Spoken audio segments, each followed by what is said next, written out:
Welcome to A Date with Design. I'm Arielle Ralph. And I'm Jill Chilton. We're two interior designers and longtime friends who are obsessed with all things design, hospitality and creative living. A Date with Design is your go-to check-in for interiors, inspiration and the unfiltered reality of life as designers. Whether you're a designer, a foodie, or just love a good vibe, pull up a chair and settle in. Okay, we're here this morning with our special guest, Anooska, who is a wonderful food critic based on the Gold Coast. I might get Jill to kick off a little bit of an intro for us. Yeah, well, basically, we always like to start our design dates with a cocktail, don't we? And so this week, because Anooska is our special guest, she actually chose the cocktail. And what did you choose? I chose a margarita because you cannot go wrong living in Queensland with a margarita. No. So you're a girl after our own hearts because we both love a marg. So I'm going to go for a classic marg, and pretty much I am using the recipe that I got from my TAFE handbook when I did a bartending course. Back in my early 20s, I was moving to London. I needed to keep my options open job-wise. I'm 100%. like, okay, I'm a prepared girl. Yes, and I'm the tips in bartending are great. I need to do a bartender course. So that is the recipe I'm using. Pretty much it is, for one serving, it's like 40 mils of fresh lime juice, 40 mils of your favourite tequila, 15 mils of Cointreau and 15 mils of sugar syrup, lots of ice. Typically, I like to use my NutriBullet at home to make my margaritas. Okay. Yeah. Am I the only person that only uses a NutriBullet for cocktails? Not actually. Healthy It's juices. not shaken, it's not stirred, it's blended. I feel like that's a much better way to use a NutriBullet personally. But you can bring it today because otherwise it would just, imagine that Yeah. through the microphone, That's the what blender. I use mine for anyway. But I'm going to use a shaker today, which is a little bit different for me, so we'll see how I go. Well, I love the fact that you have ice in this beautiful vessel. For me, And like I've a got my margarita, Tupperware. it has to have ice. I know that some of them don't, but like I'm all about the ice. Yeah. The colder the better. I like sort of like frozen margs, but I like the sort of the combination where it's not so frozen, but you do have like quite a lot of ice in. Yeah, in I mean, your mug. you don't want brain freeze. Like, that's not hot. So, but the salty rim as well. And I love a spicy mug too, which I think we've spoken about before with a tahini rim. Oh, delicious. I actually had to Google that. What, tahini After you was? said that, I was like, I've got to find out what this is. You know, they sell it at Woolworths now, so it's far less exotic than it used to be. So, yeah, I like put it on in Mexico. I was actually there like last year.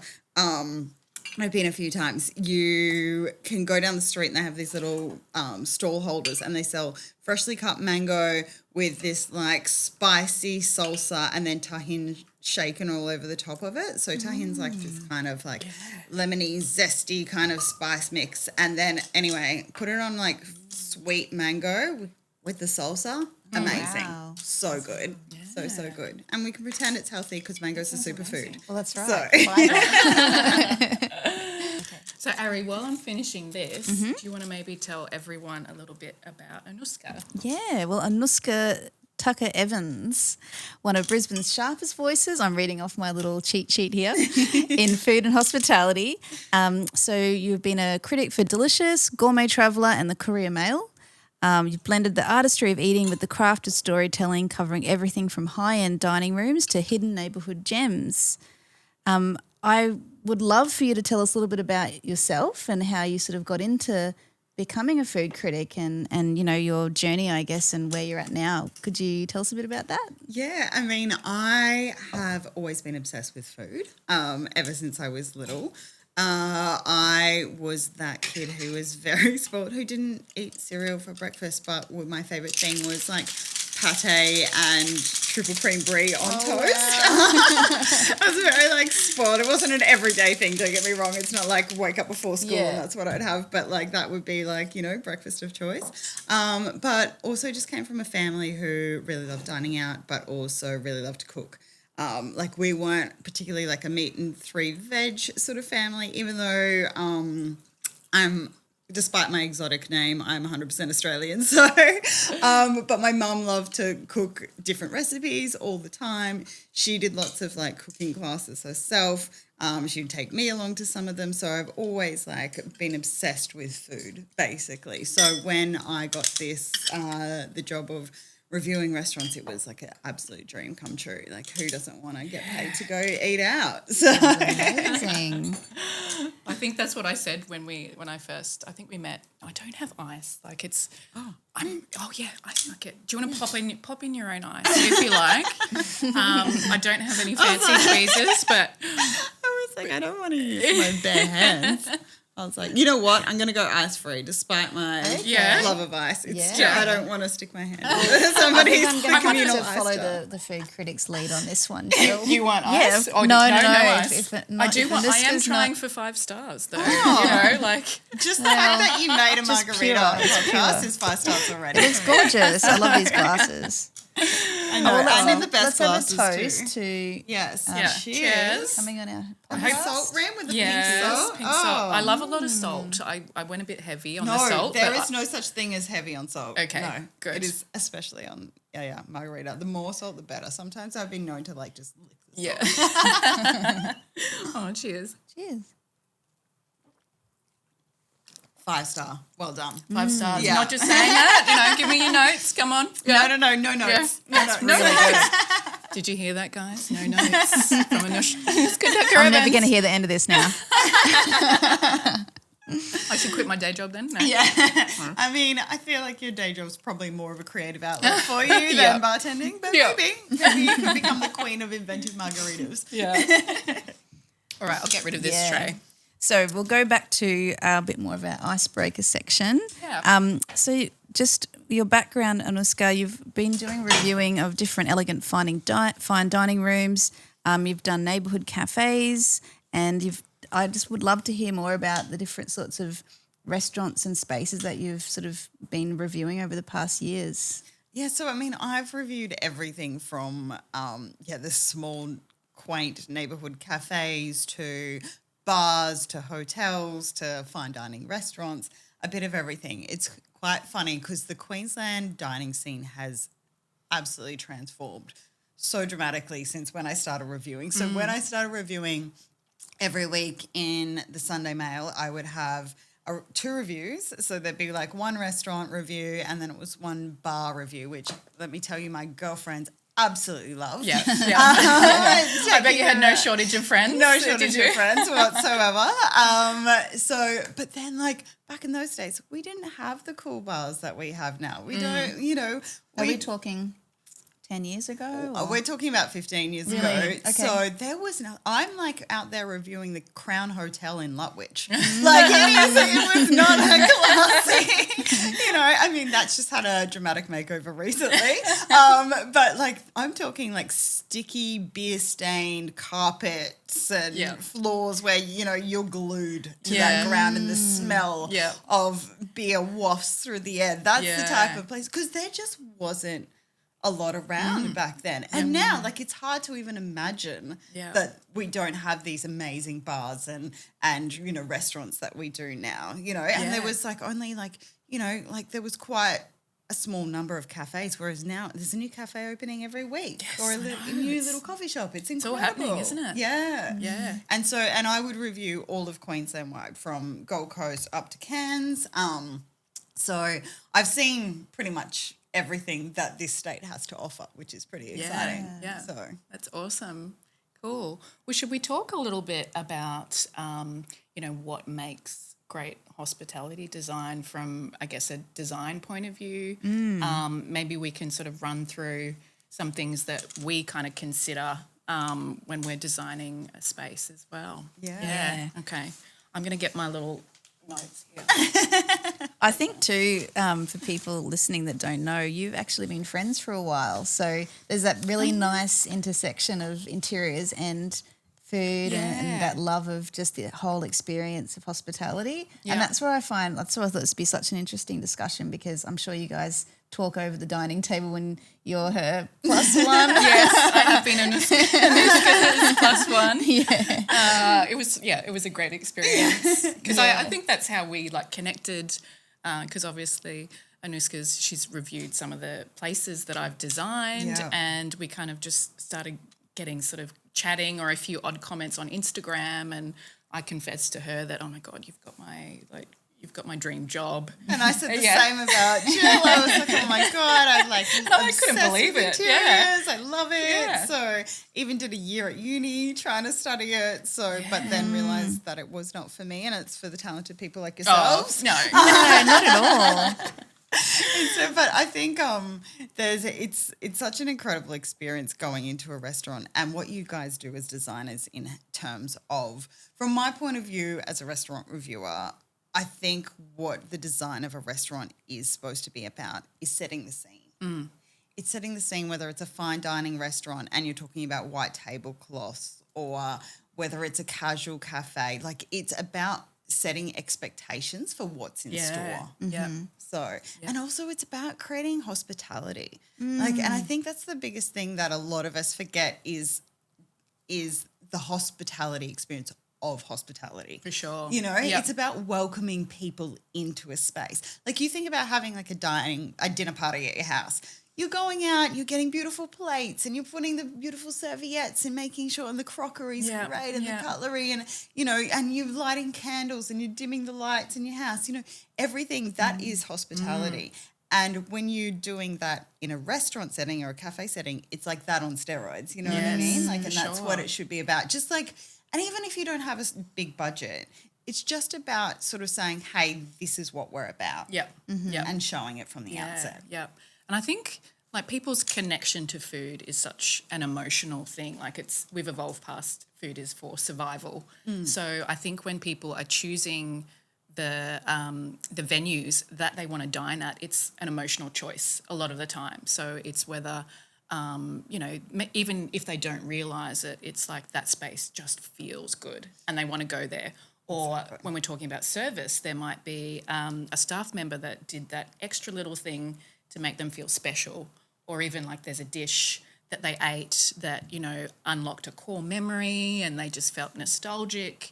So I think emotion plays such a role in people's dining choices, and I think it's up to designers to really like celebrate that and harness it, you know, at how we can in the built environment. Yeah, absolutely. So what is some of your greatest challenges as a designer? Sorry, I'm interviewing now as a journalist. Like, sorry. Ask us the question. We ask the question.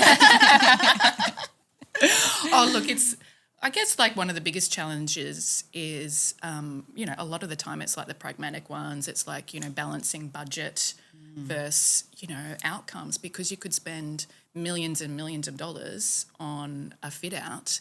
But if that, you know, if that business they don't have a viable business plan, then that's going to go under straight away, and it was just pointless, you know. So you really have to. There's a lot of economics to it, and I think you just have to, you know, make, you know, the best out of what you have to work with, and that's where the creativity comes in. You know, the passion.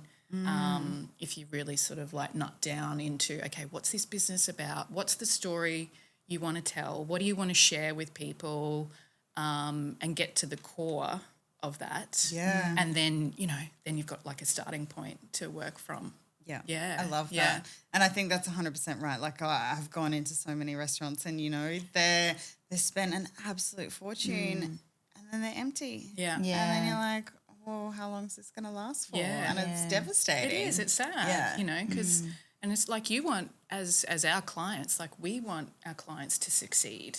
You know, like So it's in our interest. Like we're invested in them, and we want to do everything that we can to do to like help them along the way and kind of guide them as well with our expertise. And I think with, you know, designing hospitality venues, when a client comes, you know, we really want to deep dive and do a return brief. So we sort of listen to what their vision is, what their food choices are. And I know you've had sometimes opportunities to even have, you know, a say in what the menu would be, which is really exciting, you know. In some of the projects. But that's also a bit scary as well. Like they're the ones starting. Well, it just depends, on yes, the situation. But it has happened. You're so right. Yeah. Like, So, I mean, that's why it's important for us to not just have tunnel vision and go, we're just designing the interiors. We actually need to open our mind and go, it is about the service, it is about the ambience, and it's about the food, and I guess we could call it the holy trinity of the three design principles of a good hospitality venue. Yeah. But I was interested in, Anooska, your view, out of the three, so food, ambience and service, is there one that could let the others down first, like out of your... All of them. All of them. Yeah. So it really is that holy trinity like you speak of, and it is about finding that right balance. I mean, honestly, like there are those, those like tiny little Asian restaurants hidden in the back somewhere, or like, in their sunny bank, and their ambience is a 1-star. Like, but the food is like 20 out of 10, and those are the places that but in that itself, it has its own ambience, because normally they're loud, they're packed full of people. Yeah, it's got a good energy. And it's got a good energy. So ambience isn't necessarily about purely aesthetics. Yes. It's about the vibe and people having a good time. Yeah. And like, I've been to like restaurants that, they have a few like really questionable artworks on the wall that look like they printed them off, I don't know, Google Images or something, and put a frame around them from the $2 shop. But like the fact that all the customers are happy and they're loving it, and there's a queue out the door, like that can all add to the ambience as well. Yeah. Service 100% can let down food. So you can have an amazing dining experience from a food point of view, but if you have a grumpy waiter who is not just not very pleasant. Yeah. Like you're not going to walk out of there feeling good. No. Yeah. So, and then alternatively, if you have average food but you have an amazing waiter, it can really lift an experience. Or if there's like a long wait on the food and it's all about how they treat that situation from a hospitality perspective. Exactly. How they remedy that sort of situation, and whether they bring their personality to the table and they're like so lovely but not, in your face and constantly asking how you are, because that can be too much as well. Yeah. But, like it's about having that charm and that skill and that knowing when to interrupt people and knowing how much personality you can bring in what setting and things like that. But like, if you have somebody who clearly loves their job and brings, as we were talking about before, hospitality, where it's that generosity of spirit to the table, that's an incredible experience, and that can really make up for other areas that might be lacking in the overall experience. That's exactly. True. Yeah, and that sort of really talks to one of our points here about hospitality and human connection, because really, like, people go out to dine, whether it's, they're meeting someone for the first time, or it's a special occasion, or they might even be on a work trip and they just don't want to be alone in their, hotel room. They go out to these places to experience human connection, and, sharing food or making food for people and sharing that is such a personable thing. It's kind of like, the creative energy that we put into the spaces, or like an artist puts into their work, the chef puts into his food, there's a piece of that person, in the dish. Not maybe not like not we're not talking straight hairs or anything, but a part of them, in the dish. And it's about that nice, food is great. It's such a great connector. I believe that. Yeah. And like when you were talking before just about work trips, like, there's nothing kind of, if you're alone on a work trip, there's nothing better than going to like a great bar that serves food and sitting at the bar with the bartender, having a drink and having a bite to eat, and them having like, like a casual chat and, that way you feel less alone, you feel more comfortable dining alone, but you can have like this amazing experience. Yeah. And, like actually recently I went to this restaurant called M in Fortitude Valley, which is like just a beautiful restaurant. The food is amazing. The chef Thomas is incredible. But it was I think a Saturday night, and there was this lady just sitting there reading a book and eating her dinner. And I was just like, that is amazing. You know what I mean? She was just so happy. Yeah. And the staff really looked after her and made sure that she felt comfortable and she had everything she needed and everything like that. And I think that is also what makes a restaurant great, is providing an experience where people can feel comfortable to be Yes. themselves or to just be at one with. You really have to like read the room, don't you? And sort of as a server sort of judge, you know, what kind of experience do these people want to have, because the people at the next table want a completely different experience. Exactly. You know, maybe one couple wants like a nice sort of quiet, secluded, intimate dinner, and then, you know, they're sitting next to a large group who are like, yeah, they're ready to have a big night out. So it's, And I mean, I've always been curious myself from a design point of view, like, you know, like I was talking about 15 years ago with, you know, really average restaurants. Now restaurants have to take into account, a lot of restaurants have to take into account the social media aspect. So is there good lighting for food photography? But then, you know, some people say to me, when people go to me, hey, can you recommend a restaurant? They're like, I don't want it too dark. I can never read the menu. Or I don't want it too bright. I don't want my husband to see what I really look like on our romantic date. So how do you guys juggle that as designers? Well, like, I guess we're lucky that sort of lighting technology has come a long way these days. So, you know, you have the lighting designers, and they can set all the different individual scenes, and then the staff just can like hit one button and it just changes throughout the day. It's all these like preset controls as well. So before a venue opens, you know, you've got the DALI or whoever, what kind of system you're using, and they have all these different preset themes for all those different sort of situations. And we're noticing as well, and you probably have seen this too, the trend of changing from day to night. Yes. So instead of just having a venue and it's sort of a one set all the time, Yeah. you know, at 10 o'clock the disco ball drops, or, you know, the lights change, and it almost becomes like a bit of a nightclub, you know, where you can have after dinner small plates and things like that. So I think, you know, people are having more fun with it. Designers are being a bit more experimental with their interiors. And I was just wanting to pick your brain a little bit around, you know, when you step into a venue, what is the first thing that you think of? Like the very first thing, you step foot in the door, are you like looking, are you what's going smelling, through your are mind? you, Honestly, Are you like just clocking everything? Because I noticed when we went out on our little secret review excursion, which I loved, I'm like, you were so busy asking me questions about my life, and I'm like, hang on, wait, like where's your notebook? Aren't you? You're a food writer. Shouldn't you be writing notes on this? And you said, no, Jill, it's like all up here. And I said, I do that too. I don't take notes sometimes. It's just all up here. and I think, well, for me, when I first started, there was probably a lot more note taking. But it's like the quintessential like food reviewer. They've got their little black notebook. Like, that's what I pictured in my head. I think anybody with a notebook in this day and age, people would look up very strangely. And luckily, with like now, you can just bring out your phone and you can pretend like you're writing a text message and like or writing something notes in your phone. Keep so notes. like it actually is a lot easier to be a secret reviewer because all our reviews are incognito. done anonymously. So yeah, that has made life a lot easier. A lot of the time as well, I'll just take photos of a venue. Yeah. So if there's a little thing that I want to remember. But when I walk in, honestly, I want to be greeted. That is the first thing. And I think even if staff are busy, and this goes for any like retail experience or hospitality experience, is, you know, you look up and you go and you give them an acknowledgement and you give them a smile and just to say, hey, like I obviously am busy, but I'll be with you in a second. And I think that just makes people feel warm and at ease and go, oh, okay, no worries. I'm not being ignored. Because I think a lot of people, when you're going out to eat, for a lot of people, it's not a weekly occurrence. No, it's not a multiple weekly occurrence. It's something that can be a special occasion. It's dining out is expensive. And so if you're going somewhere to spend your hard-earned money, you want to feel like you actually matter. Exactly. You know, you want to feel like, so I think that from the get-go, just being like a warm reception is the key.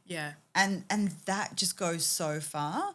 And then after that, then you're clocking, okay, how does it look? How does it feel? Like, what is the general vibe of the place? You know, is it a busy, like, rushing sort of, or is there, calm and relaxed? Yeah, Is it moody? And then obviously you were talking about before about the smells and everything like that. When that hits you and you're like, oh, this is going to be a good night out tonight, you know? So, and also like I love to look at all the other diners to see their faces and their reactions. Wow, yeah. And to see if they're having a good time. Yeah. And if they're enjoying If things. they look annoyed that their dish hasn't arrived yet, or they're still waiting for their drinks. Exactly. You're And like, that is one of my big Yeah. things. I'm always looking at how many tables are in the room and how many have their food already. Because I'm like, okay, great, this is going to be a long wait. Yeah. And then you can gently ask the wait staff. You're like, oh, how's the kitchen going today? Is it going to be? But I think that because the thing with reviewing restaurants is I honestly can probably count on one or two hands the amount of times I've been recognised. I have a very generic face. People don't remember me, which is amazing for restaurant reviewing. So I can walk in and nobody will have a clue who I am, which is great. But on those Not anymore though. once this goes on YouTube. Yeah, not if after this goes viral. But on those rare occasions, if people do notice me, watching everybody else in the restaurant and how they're being treated, and it's not just me getting special treatment because I'm a reviewer, that is also very helpful because you want to make sure that everybody in the dining room is having a great experience. So yeah, and I know you've probably spoken a little bit about this already, but so how much does the design of a space influence your overall star rating? I think it's great though that with the reviews it kind of separates it into categories because I guess I've probably just answered the question myself. Like they're all connected and you can't, a good design can't lift up a terrible, staff experience or average food. No, and I mean, it is quite funny because when, particularly reviewing for the Courier Mail, we have ambience as one of the, we have it when we review all restaurants, but it's clearly like there for the public to see when they read the review. And it's funny because we have food, service, ambience, and value, and then you have an overall score. And sometimes the ambience is the 5-star, but the rest of it's the 2-star. So it builds the average sort of up, which is always that interesting sort of experience. But I think ambience, like you just want a place you want it to feel good. Yeah. And it doesn't matter if it's... And it can look like so many different things, like feeling good can, Exactly, and that is the big thing. And it's about saying to guests, what are you about to experience? Like, is this a fun party destination where you can let your hair loose and you can, be as loud as you want with your friends or whatever and slam back some cocktails in a responsible drinking way? But it's or is this like the romantic experience? Like that is kind of what you want to do when you're setting the scene for a restaurant. So it's like it kind of tells people how they can behave in a space as well. Yeah. Okay. Yeah. Well, if you could take one Brisbane restaurant on a design date, which restaurant would it be? Or take like us on a design date. Yeah, or which one? Which restaurant? Do you just like? You just loved it hit all the high points. Can you think of one that you just would keep going back It's to? hard, isn't it? Because now you it is so hard. It's have a favourite out there. And I've never been one for favourites. Like people constantly, like it's the number one question you get asked. What's your favourite restaurant? Top 3. Yeah, but like you can never have favourites because one, obviously you want to keep independence, but two, like more down to it depends what you feel like eating. That's so true. And like, don't you like? I find like one day I'm like I want to go to Sunnybank and I want to eat in Sunnybank Plaza in the bright, sterile, like lights of, fluoro lighting. Yeah. Don't care, but I want to smash a bowl of noodles with like super spicy chili sauce and, and I don't care what it looks like, And other times you want something that's like cool and fun that you can take your girlfriends to. What about interior design driven? What's on your radar at the moment? Have you got a couple that you've sort of seen? So I went to Golden Avenue, which is the new one from Any Day the other day. Yep. It's in Brisbane City along Edwards Street. Any Day Group, for the listeners who don't know, they have Agnes restaurant in Fortescue Valley, which won Australian Restaurant of the Year a few years back. They also have Bianca and Same. So Idle Bakery, they're at the top of Brisbane's dining scene right now. And Golden Avenue was designed by Jar, which is Jared Webb, and it is ridiculous. Like, honest to God, like, it's actually ridiculous. You're just sitting there like, you feel like you're walking into, somebody said at our dinner table, it was like walking to Babylon. Yeah, I was going to say actually, yeah. It's an incredible experience. You feel completely transported. You forget you're in Brisbane. And the restaurant's a Middle Eastern restaurant. Yeah. So that's why it's got that Babylon sort of connection. That oasis feel in Oasis the urban feeling. Exactly. city, Yeah. And it's, honestly, it's beautiful. There is not a piece of the puzzle that has not been thought about. Yeah. And you've got these incredible like urns and this stone, and even in the bathrooms, all my friends, because a couple of my friends had been there before, and they were like, you have to check out the bathrooms. So we all did like a little trek to the bathrooms, and they've got this amazing sink carved out of stone, and just the money, oh my gosh, but it's all adding to the experience, and you're just there going, wow, and you feel submerged into the space. Yeah. And then you know that you're going to go on this sort of food journey as you sort of go in there. So that is really incredible. And I think So when are you going to take us there? whenever you want, let's go. And we can look at all the interiors together. But I think that's the cool bit about design is I know with those guys, with Any Day Group, they're very collaborative in their processes, but also are happy to give a lot of free rein over to the design team. And they're just like, hey, this is a general vibe that we want to create. Go nuts. Yeah. And I don't know. that. Tell me, as a designers, what is that like for you guys? I think that's amazing. Yeah. So great. Yeah. Is that too much pressure though, or do you love I it? like pressure. I like it. I say that now. Yeah. You work well under pressure.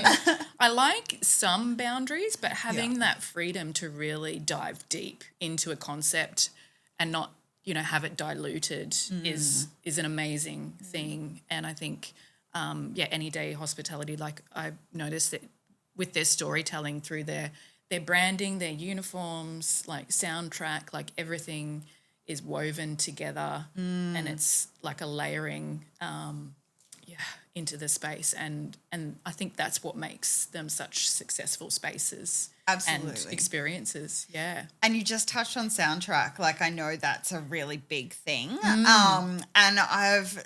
there's companies that literally their entire job is to create soundtracks for restaurants. Wow. And it's quite fascinating because it is one of the things that I always clock when, as a restaurant reviewer, you're sitting there and you're like, okay, I'm listening to this. This is interesting. And then that is, like you said, it's a layer within the grand scheme of things. And it kind of shows you, again, how to feel and what to expect from the space. It's all the, like, I don't know, it sounds cheesy, but all the sensations, It know, is, like all the senses, sight, sound, taste, touch, Yeah, smell. touch. And I think, with the tactile touch points, like from a design point, like I wonder for you, do you think it's important to have really good crockery, nice cutlery? I'd imagine, Absolutely. Yeah. And I would probably say the last maybe 5-6 years, there has, maybe slightly longer, there has been like that really big movement into the crockery side side of things, where restaurants are commissioning artists, ceramicists to actually create these beautiful plates and bowls and things for them. Before it was going to the big box hospitality store and you're like, which white plate shall I choose today? In which plain silverware should I choose today? Whereas now it's like, the forks, the knives, the spoons, everything has a artisan sort of feel to it, and the plates, the boards, the bowls, it's creating that tactile experience that you were talking about. And I feel like it's kind of saying, hey, this is how we want to show our food. Yeah. And it's finding the right vessel for the right dish as well is really incredible, because it kind of shows off your cooking and the culinary experience to a new level. Yeah. When I was at Penelope a few months ago, that's a that beautiful place. restaurant. Yeah. I love that so much. Had a dinner date with my husband, and I ordered a glass of Pinot Noir, and they brought out the most beautiful wine glass, and it was just like, it just felt so decadent and because it was just huge. It's like not what I'd have at home. Wouldn't fit in your handbag. Yeah, no. And just those little moments, you know, where you just feel extra special and it just, you know, goes in the memory bank and you go, that was a beautiful dinner. It was so special. And, you know, like we do lots of friend dinners and things and we're often like, oh, what do we, you know, we should do a bit of a crawl. Like we could do a cocktail here and, you know, here and then end this point. And it's sort of like we look to you for that guidance, I guess, in your experience of, you know, because it is a lot of money, I guess, to go out. Yeah. And that's why there's so much value in good food critics because, you know, you do put that trust and say, all right, well, I want to have a really good crawl through Brisbane. What's the hot new thing in Brisbane? Yeah. You know? And Anooska doesn't give 5 stars to everyone. No, like, you've got a bit of a reputation, if I am allowed to say. Although she did give my cocktail 5 stars. But I think that's... Why aren't you drinking it? It needs ice. It does need ice. No, I do. I've been thinking about drinking it this entire time, but then thinking, am I going to slur my words if I finish? But I think that's the thing about, you know, it's interesting these days because a lot of people get their restaurant like ideas from TikTok or from Instagram or whatever. But obviously the whole thing with influencers is you're getting either paid to come in or you're getting food for free. Yep. So you can't 100% tell. Whereas, you know, we're coming in, we pay for it ourselves. People don't know that we're coming. We book under a different name.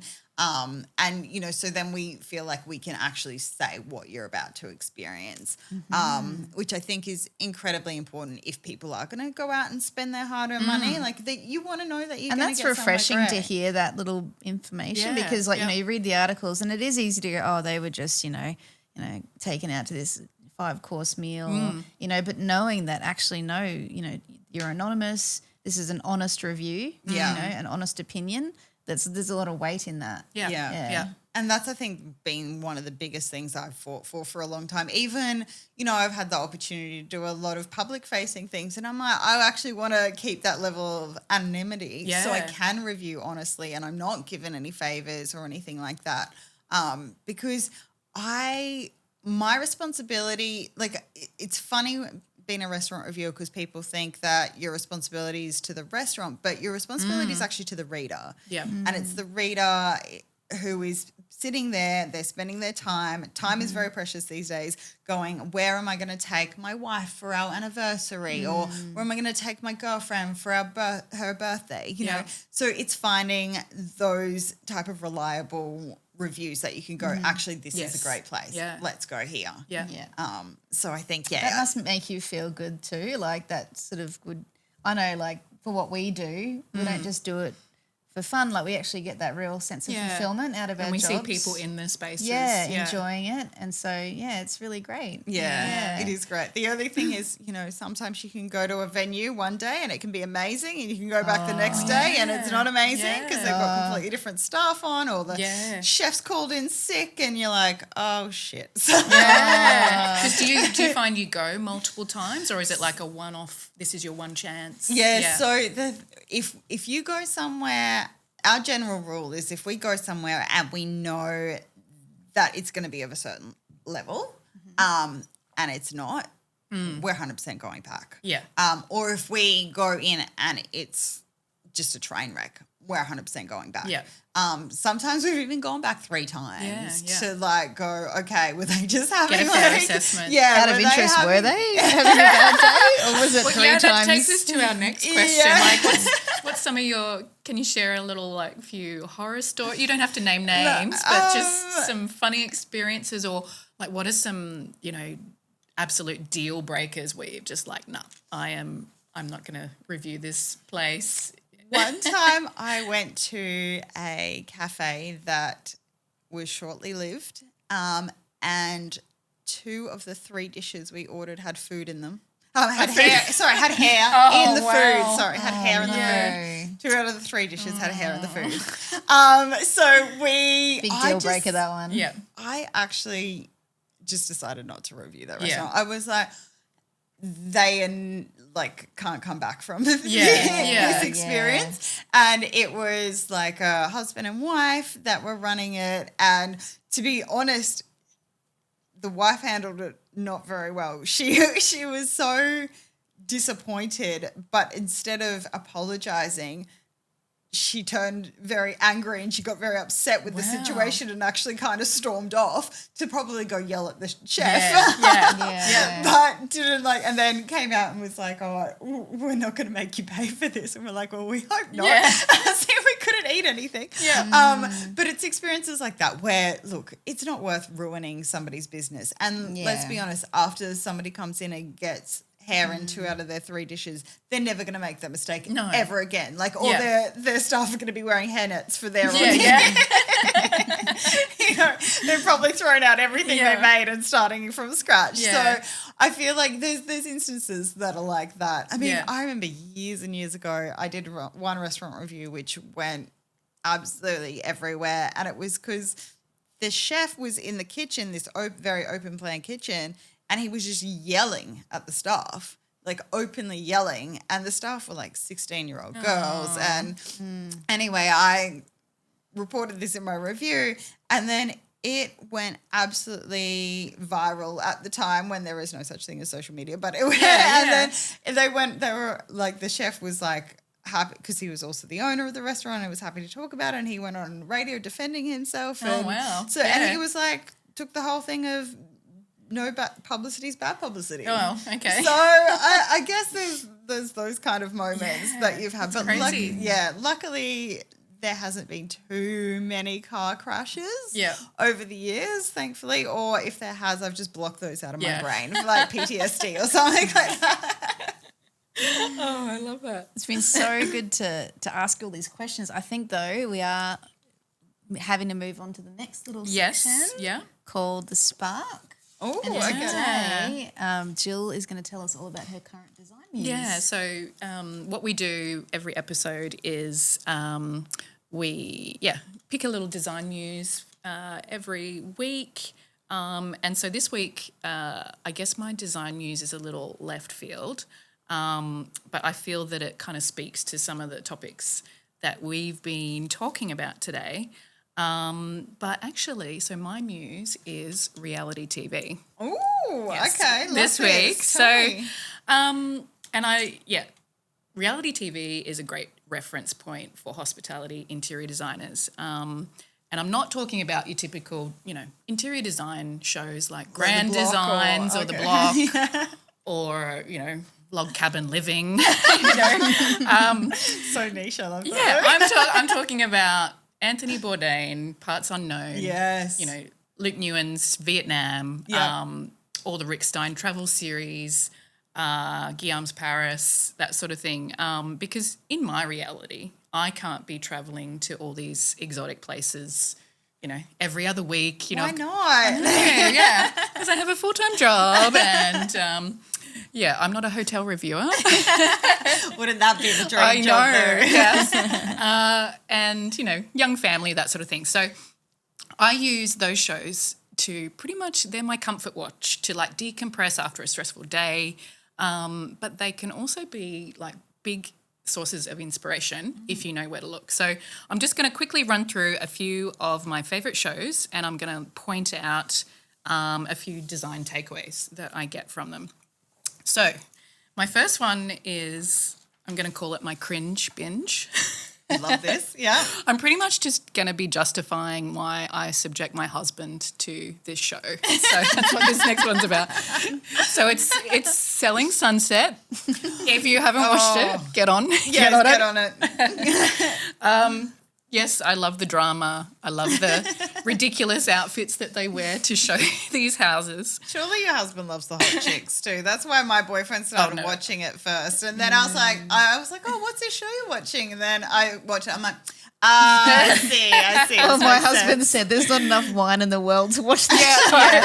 Yes. And I think, Andy feels completely the same way. But beneath the drama lies valuable design lesson. It's the psychology of desire.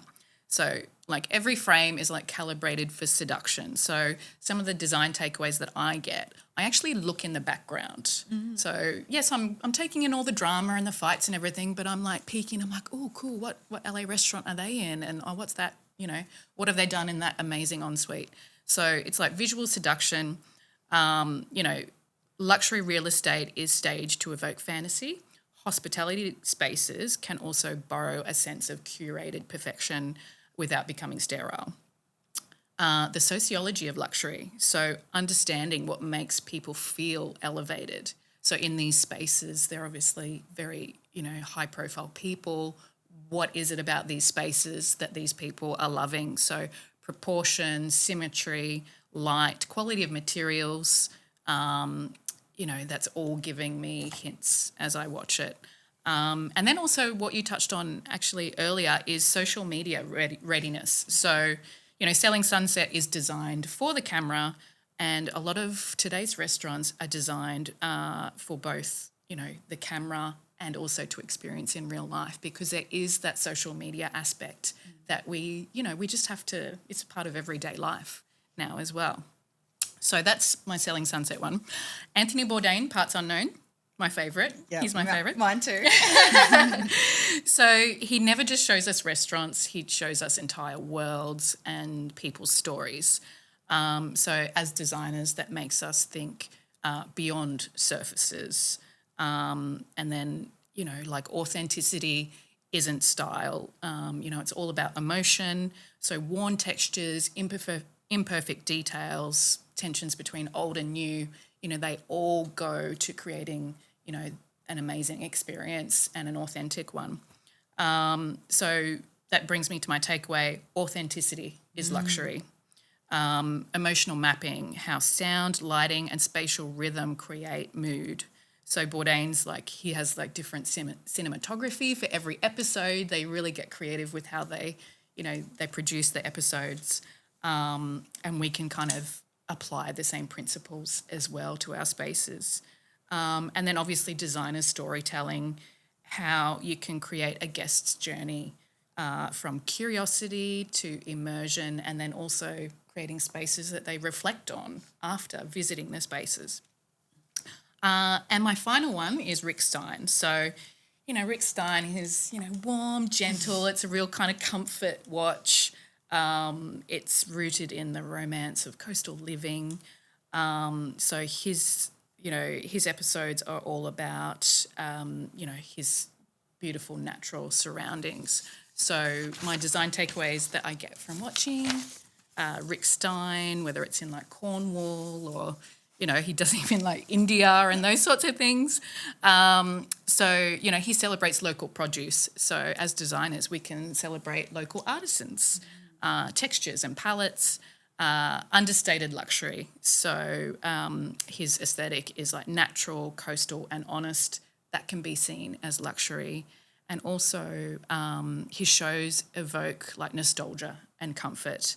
And that's the sort of feelings that I think that guests crave in restaurants and boutique stays, hotels. It's all about those sorts of feelings. So yes, that's my, sometimes creativity can hide in plain sight, and if you just, look in the background and know what to look for, you can get some really great little design nuggets. Yeah, I love that. Because I always wonder where you guys get your inspiration from. Yeah. Oh, Gossip Girl. No. Let's talk about There was a Gossip Girl. time. There was a time. But it's true, when, TV and movies, you're just looking at set design and, different countries and things like that. Because, we can't all be jet setters all the time. So we... Question I did want to ask you guys was, how do you deal with the kitsch factor? Because, so many people you're I'm creating a coastal restaurant. Oh, blue and white stripes. Yeah. And there was a time, I would say probably maybe 3 years ago, where everything started to look the same. There was this very sort of, everybody was too scared to kind of do anything different. Every venue started looking the same. And I went to 3 different venues within a month, and I was like, have you just copied each other? So how do you avoid kitsch, be different, and create a unique space? I think it's about sort of trying to educate the client, and you want to design a space that has longevity. And I think when you get too kitschy, it can look too gimmicky, and then it can date really fast, or I think it just comes back to, you know, what is their own personal story that they want to tell? Because I think if it comes from the heart, it's not ever going to be gimmicky. Like if they stay true to sort of like what they want to be. Yeah. Like I don't think it's ever going to be gimmicky. But, you know, it can be challenging sometimes hitting the right balance because some clients have really strong ideas about what they want to do but then it's not to sort of knock, like they are experts in their field. If they have multiple venues and they know what works for them, then who are we to say, no, come on, no, we're going to do it this way. But I think they also do want to be pushed too. Yeah. And I think, you know, it's not being literal like coastal. It is so easy to go to those kind of like tried and tested finishes and colours and things like that. But I think, you know, as a designer, it's on us to really kind of go a bit deeper and, you know, you look at the ocean and there's so many times of day and there's different colours. There's so many different colours than like blue and white. You've got coral, you've got fish, you've got things that you can take inspiration from and things like that, or the rocks, you know, that go darker and things like that. And I think, you know, like you were saying, if you align it with their vision and then you think about the materials and it's also the budget can also drive, you know, to use some of those beautiful stones and things. And what I have noticed though is, you know, you can still use stones like granite, which are more cost effective, which is actually coming in a bit. I think some of the nice new restaurants are using these stones. It's such a hard, like strong stone as well. It's not porous, so that's amazing. And I think, just sort of picking the moments where you use them in a restaurant so it feels more elevated, you know. Exactly. But I guess it's just that storytelling that's part of the fun, the concept. I think the front end part of design is where I really thrive and love because I feel like it sets the scene for the whole part. And, you know, then you can try it out with the clients how daring they are or, you know, you find your boundaries. Oh, actually, no. And it's also, like we said before, the budgets. You know, if you don't want to, you know, micro cement, we can't do that. You know, we can do these other finishes that give you that look and things like that. Yeah. So. And I think people are, in general, are probably becoming more educated about design because they're just, you know, exposed to so many more images and pictures and, you know, with social media and Pinterest and all those sorts of things. I think just in general people are becoming more educated and so, they're open to taking more risks and, there's a lot more options out there than blue and white for a coastal. I know, it's like you did seaside with a restaurant. blowfish at Broad Beach on the coast, which is gorgeous. Yeah. So, Thank you. Very nice. One of the best designed restaurants. Oh. All right, so we have a fun game now. Yes. Oh, okay, fun games. I love this. Yeah. Because this is a date, so we're going to do some speed dating questions. Fun. Okay, we've got like 30 seconds and then I move on. So this one's called This or That. Okay. Yeah. Ooh, you know how to play? Oh my gosh, I love playing this game online. All right, so Jill and I are going to shoot or take turns. Yeah. And then just first thing that comes off the top of your head. Okay. All right. So number 1, French fine dining or casual Italian trattoria? Go with your gut. Oh, I know. Quick answer. Okay, French. Chef's table access or bar seating with people watching? Bar seating with people watching. Nice. Open kitchen or behind the scenes mystery? Open kitchen. Sharing plates with friends or solo indulgence? Sharing plates with friends. Food travel, Rick Stein or Anthony Bourdain? Anthony Bourdain all the way. Sweet end of night dessert or last minute cheese board? Sneaky dessert, yeah. Nice. Friendly and chatty servers or discreet and professional? Friendly chatty. Communal long table or intimate two-top? Oh, that one is can't I have both? We'll let you pick Depends both on on that the one. mood. Yeah. Wine wall feature or cocktail bar centerpiece? Cocktail bar centerpiece because it's entertainment. And if conversations, you know, slightly slow or for people, I always think about people that are on a date, on a first date. And if you've got no convo Awkward or silence. there's awkward silence, you can at least watch the bartender making a fun cocktail, you know?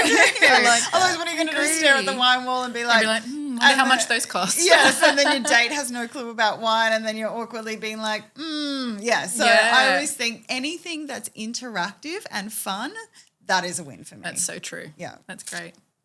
All right. So street food adventure or degustation tasting menu?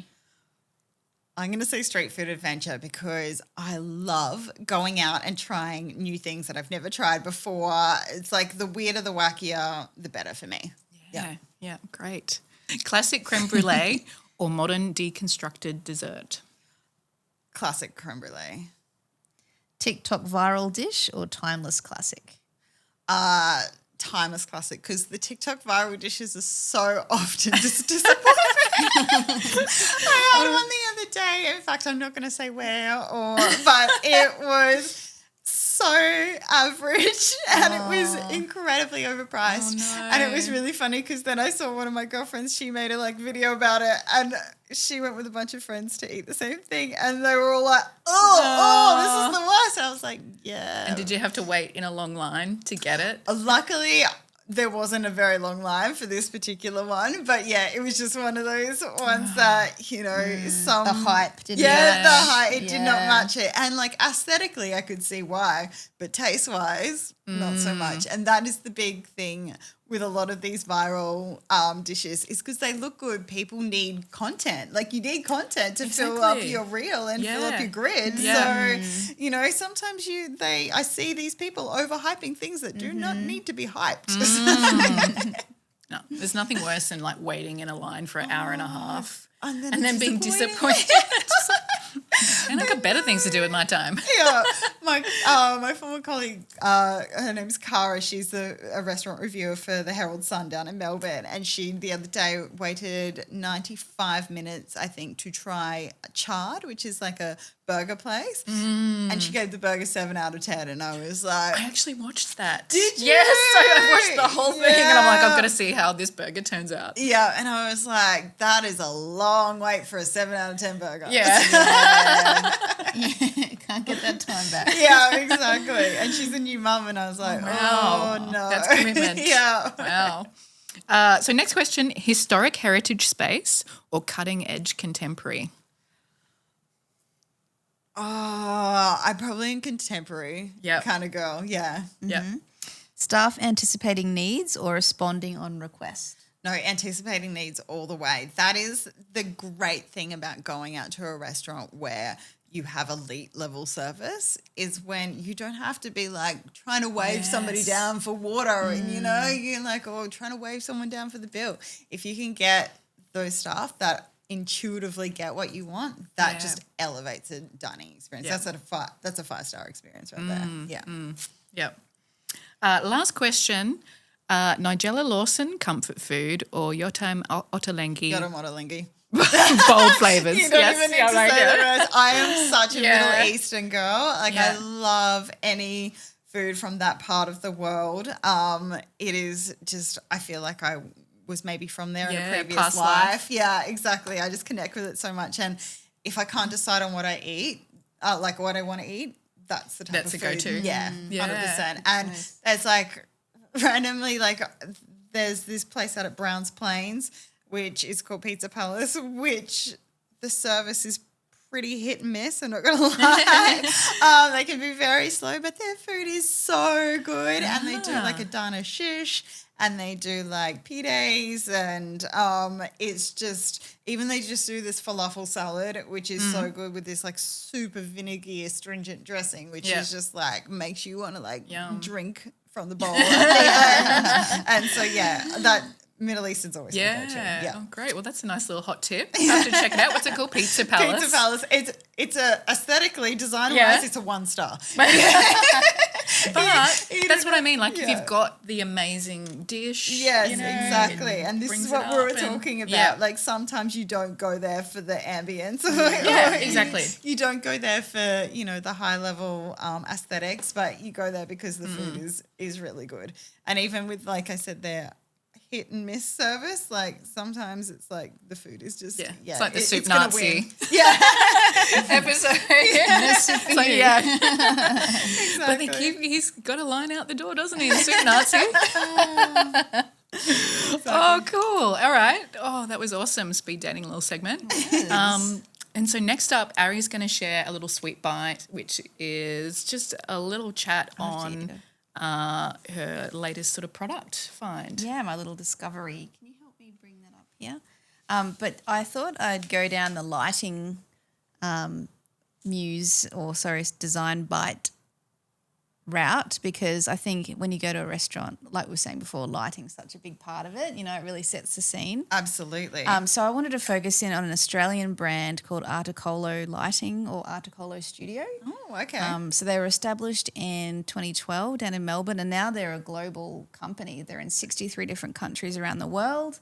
They just had a big exhibition of 3 new ranges over at Milan Design Week at the Euroluci, the big exhibition space there. So yeah, it's a company that I've been sort of watching them for a little while now, and it was founded by Nikki Cavals, and so she's really just got that beautiful eye for architectural, structural elements and really leaning into craftsmanship. So it's all about beautiful metalwork, molten glass, all these beautiful. You can see the lighting. We're just having a quick little look now, but it's quite structured, but then it's got this also feminine touch, and it just goes beyond adornment. So it's really sort of giving you that play on light and telling a story. So that was just a brand that's sort of really inspiring me at the moment. Yeah, I'll have to check them out. Yeah. I love that. Wow. Fun fact, my very first job as a teenager was in a lighting store selling lights. Yeah. I knew there was a reason why I was going to say this. It's very sophisticated for a first job. I know. I had no clue what I was doing. But it did make you realise how important lighting is to a room, and also to hotel rooms. There is nothing worse than a badly lit hotel room, and especially the bathroom. If I can't see my makeup, drives me absolutely nuts. Yeah, well, I think, wall sconces are really where it's at. And even in restaurant settings as well. You don't want to have the big bright overhead lights, the big parties over lights that they turn on at the end. Yeah. Yeah. So like low-level lighting, but in like various layers. Yeah. The little table lamps, I like those because it's just that intimate glow. Yeah. Absolutely. So cute. Yeah. Oh, awesome. Thanks. Yeah, well, thank you so much for joining us. But just to wrap up as a summary, like I know that you've had some changes recently, and you're going on a bit of more of a new career direction. Do you want to tell us a little bit about what you're doing? What's next for Anooska? So I'm moving into the health and fitness and nutrition space. Wow. Putting my love of food to a new direction, I guess. Yeah.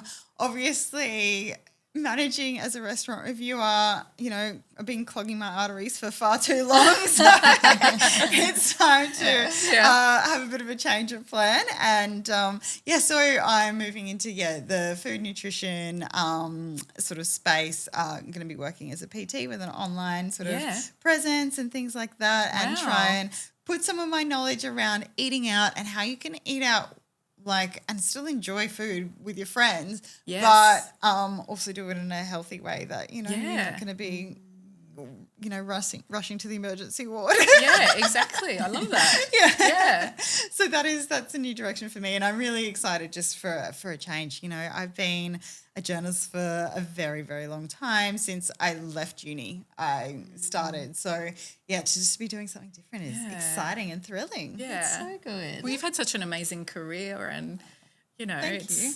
I think this is going to be amazing for you. Yeah. I think it would definitely be a new challenge. Yeah, great change. And a great change. And like I said, I won't be stepping away from food because I still love food. And I think also stepping away from it recently has made me appreciate it so much more. And now I know one of the questions when we were talking previously was like, can you ever turn your reviewer brain off? I was just about to say, are you going to be able to switch that part of your brain off? And you know what? Yeah. This week I actually have been able to, which is great, because before, you're sitting there as part of a restaurant review, you actually sit there and you time how long it takes for the food to arrive and how long it takes for somebody to come over, and This time there was no watching my watch. It was just like, I've got all the time. Let's just like be relaxed. Nice. And it's very nice just to eat like a normal person and not care. Yeah, and not care. Yeah. Not take notes in your phone. No notes. Keep notes. Exactly. I'm not sitting there on my phone and my secret camera videos and stuff like that. So yeah, it's very nice.